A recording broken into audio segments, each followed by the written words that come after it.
విజయవాడ ఇంద్రకీలాద్రి ఘాట్ రోడ్డులో భారీ చోరీ జరిగింది. దుర్గమ్మ దర్శనానికి వెళ్లొచ్చేలోగా కారులో దొంగతనం జరిగింది. 25 కాసుల బంగారం ఎత్తుకెళ్లారని బాధితులు లబోదిబోమంటున్నారు.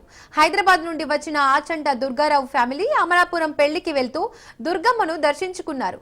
అయితే దర్శనానికి వెళ్లి వచ్చేలోగా నకిలీ తాళంతో డోర్లు ఓపెన్ చేసి దోపిడీ చేశారంటున్నారు బాధితులు. 1 టౌన్ PS లో బాధితులు ఫిర్యాదు చేశారు. క్లూస్ టీంతో పోలీసులు దర్యాప్తు చేపట్టారు.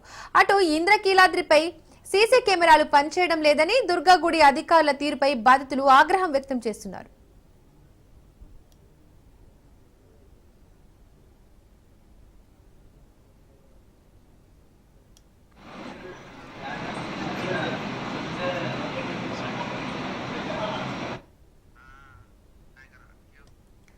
విజయవాడ ఇంద్రకీలాద్రి ఘాట్ రోడ్డులో భారీ చోరీ జరిగింది. దుర్గమ్మ దర్శనానికి వెళ్లొచ్చేలోగా కారులో దొంగతనం జరిగింది. 25 కాసుల బంగారం ఎత్తుకెళ్లారని బాధితులు లబోదిబోమంటున్నారు. హైదరాబాద్ నుండి వచ్చిన ఆచంట దుర్గారావు ఫ్యామిలీ అమలాపురం పెళ్లికి వెళ్తూ దుర్గమ్మను దర్శించుకున్నారు. అయితే దర్శనానికి వెళ్లి వచ్చేలోగా నకిలీ తాళంతో డోర్లు ఓపెన్ చేసి దోపిడీ చేశారంటున్నారు బాధితులు.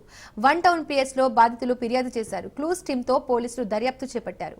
అటు ఇంద్రకీలాద్రిపై సీసీ కెమెరాలు పనిచేయడం లేదని దుర్గాగుడి అధికారుల తీరుపై బాధితులు ఆగ్రహం వ్యక్తం చేస్తున్నారు.